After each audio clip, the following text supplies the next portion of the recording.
Good evening, everyone. I know it's pretty late, but I just wanted to jump on here and share the story of Esther with you.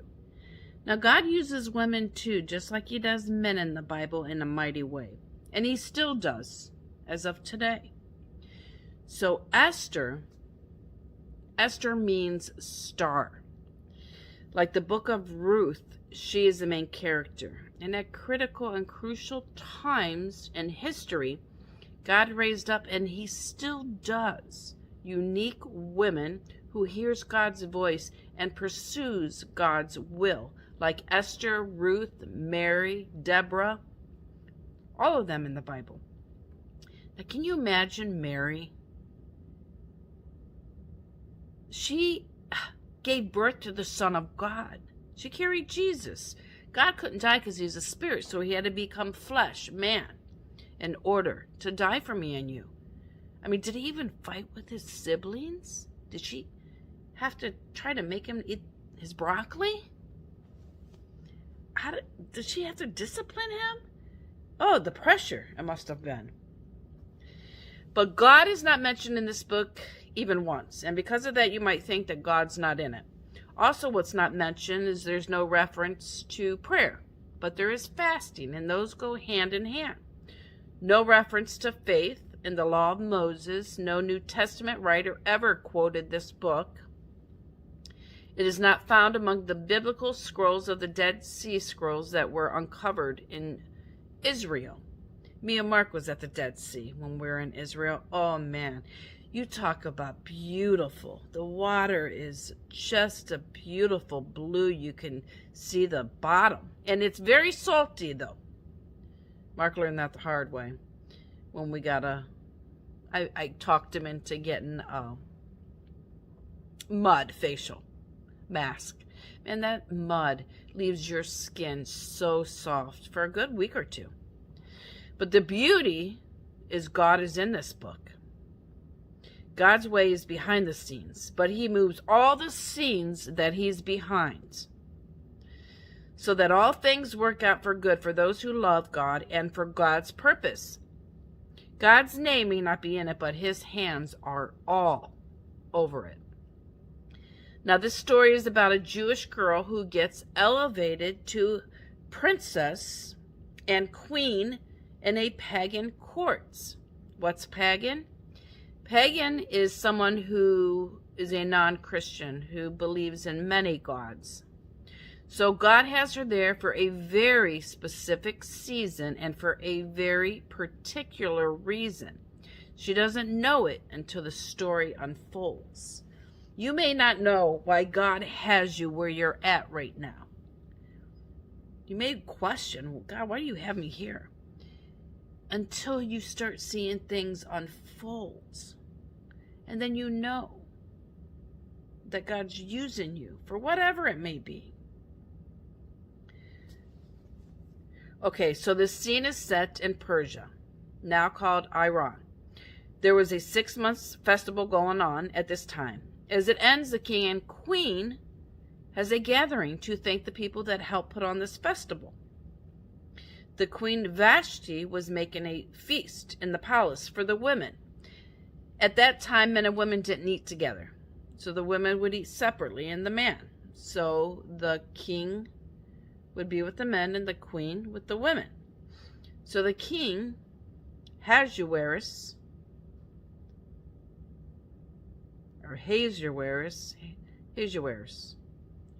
commands his wife Vashti to be brought into his feast with all those rulers and other officials.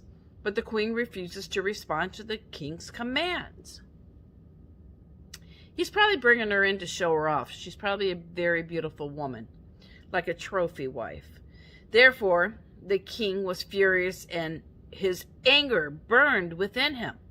He was mad. He didn't know what to do with this wife of his that said no to his command. This king never faced feminism before.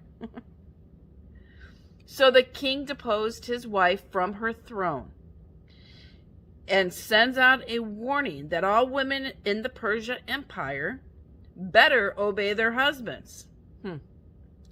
Now he starts to miss his wife, the queen. although he has a harem of women. But he wanted his wife. So his servants say to him, let's have a beauty contest so you can pick another queen. Now there's a man. I'm going to go to another scene. There's a man in the court named Mordecai who hears about this. Now I think he probably works in the courts, maybe a judge or something.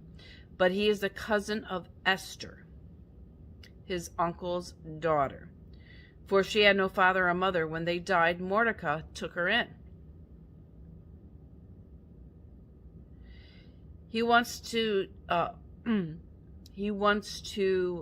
take his cousin Esther and put her in the beauty contest. She was probably a very beautiful woman, which she was.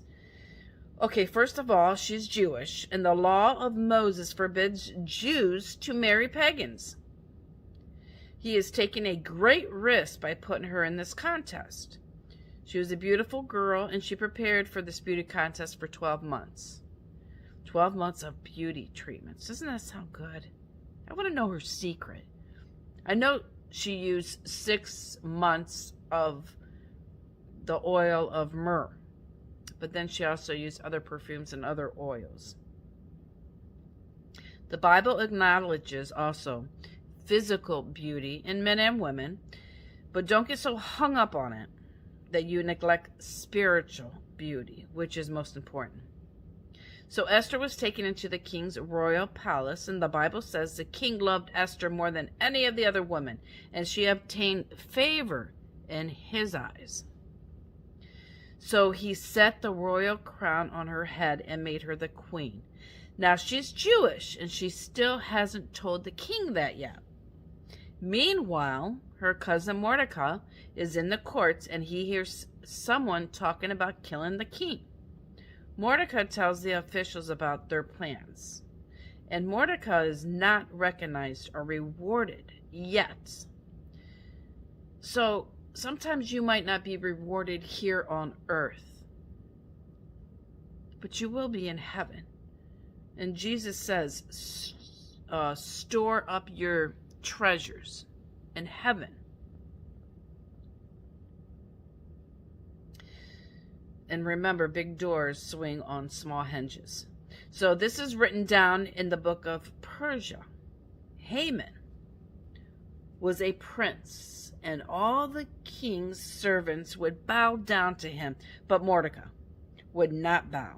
Haman wanted to kill all the Jews, the entire race. Haman said, let a decree be written and let them be destroyed.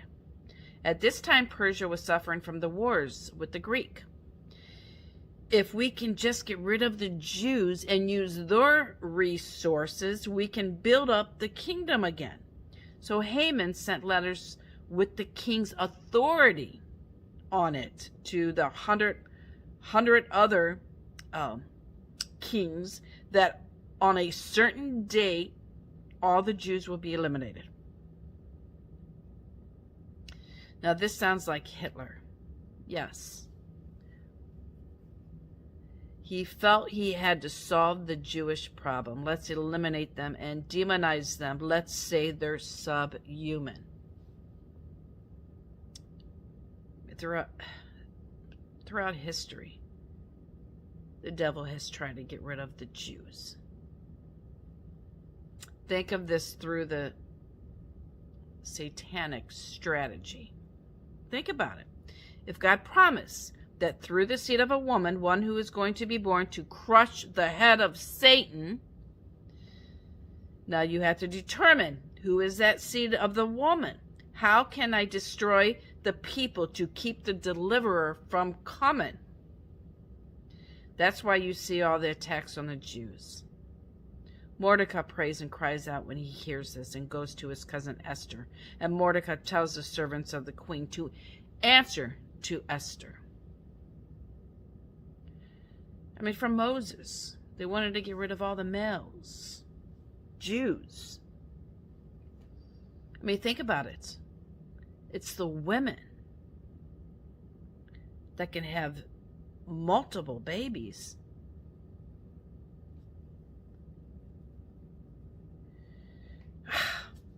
And he tells her, do not think in your heart that you will escape the death of this attack any more than any one of us Jews. If you remain completely silent at this time, relief and deliverance will rise from the Jews from another place. So don't think, if you're going to be quiet and not step up for us, that you're going to survive this, because you're not. That was God speaking through him to her. I am using you for such a time as this, to speak up for my people. Don't think that if you don't, that your father's house won't be destroyed as well. Yet, who knows if you have come to the kingdom for such a time as this. Now, God is not mentioned in this book, but I definitely believe in this verse he is certainly implied, for such a time as this. So you have to step up and speak up for whatever's right. Even if you do it alone, it doesn't matter, because you're not alone. God is with you. And she wasn't alone. How do we know he is implied? Well, just know this. If you don't do this, there will come deliverance from someone else. God's going to use somebody else if you don't do it. And I believe he knew the covenant God gave to Abraham. I will bless those who bless you and curse those who curse you. Mordecai says to Esther, maybe you're the queen of this kingdom to be an instrument to save the Jews. I don't believe this is accidental. And it wasn't. It's not a coincidence that she's there for this time. So wherever you are in life, and a lot of people say, we are the chosen generation. Everyone that's born right here, right now. God raises up women and men for such a time as this. So Esther says to Mordecai, go gather all the Jews and fast for me. Let the Jews do this. Why? Because she knew they were the chosen ones. Then I will go to the king, which is against the law, and if I perish, I perish. Why does she say it's against the law? Well, because in Persian kings isolated themselves and would not allow anybody to enter into their courts for protection. No one, unless you were invited. If you came in and the king did not like it, you would die. So she was taking her chances. She thinks logically, what do I have to lose? I'm a Jew. If I say nothing, I'm going to die. If I go to the king, I may die, but I may not. This is real history. God is working things out. Esther goes in, and the king has favor for her. And tells her, you can have anything you want. So she says, let the king, which is him, and Haman come to the banquet today that I've prepared for him. Okay, the king says, but why? She says, I'll tell you later.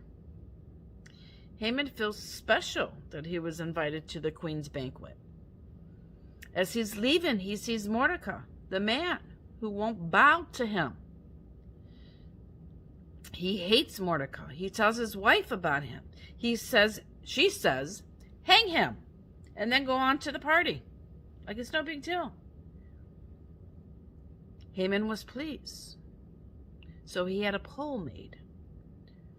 Persians would often impale people on vertical poles. Remember, it's the Persians who invented the crucifixion. See, this man wanted him to bow down to him.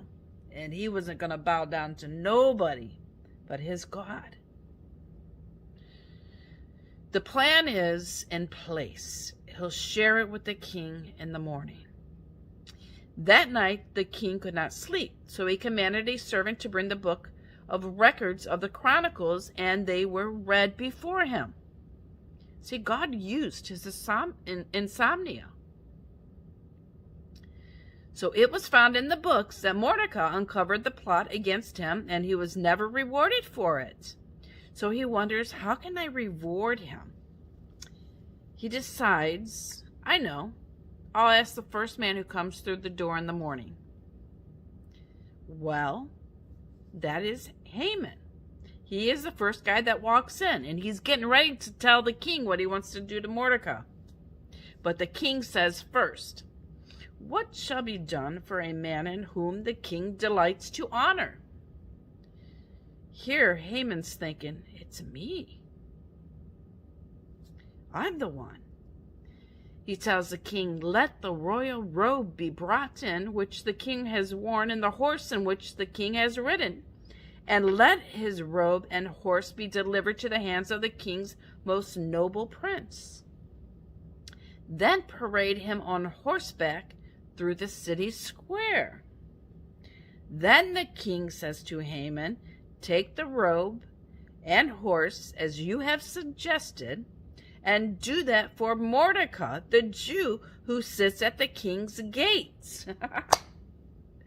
Great idea. I want you to parade him around. Gulp. Boy, that was a hard pill to swallow. Now it's feast time. The king does not know Esther still is a Jew. Neither does Haman. So now she goes to the king and requests that her and her people be set free.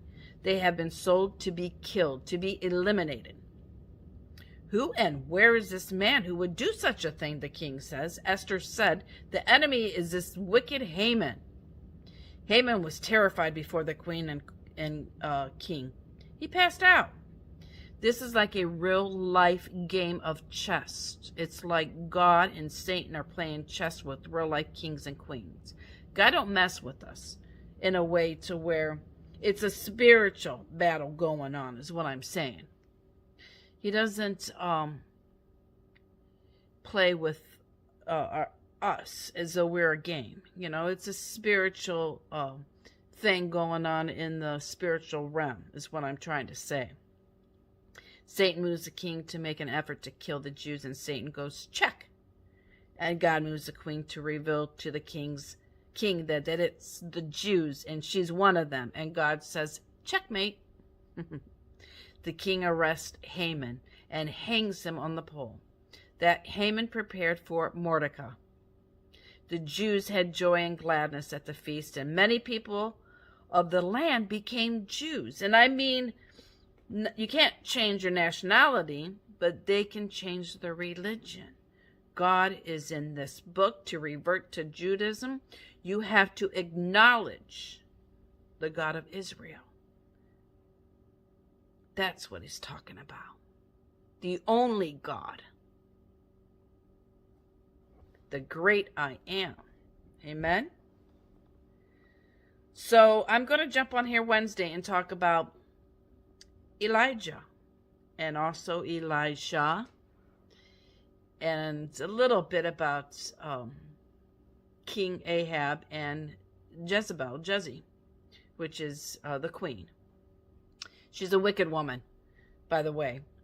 I know some of you wanted me to talk about the women of the Bible, and I will. Mother's Day, I'm going to be sharing a sermon, and I'm going to share that on this page, and it's going to be about Mary, Hannah. These women are in the Bible, and John and James' mother, Zebedee. Yes. So I'm going to jump off here, and I'll be back on Wednesday and share an Elijah story with you. God bless.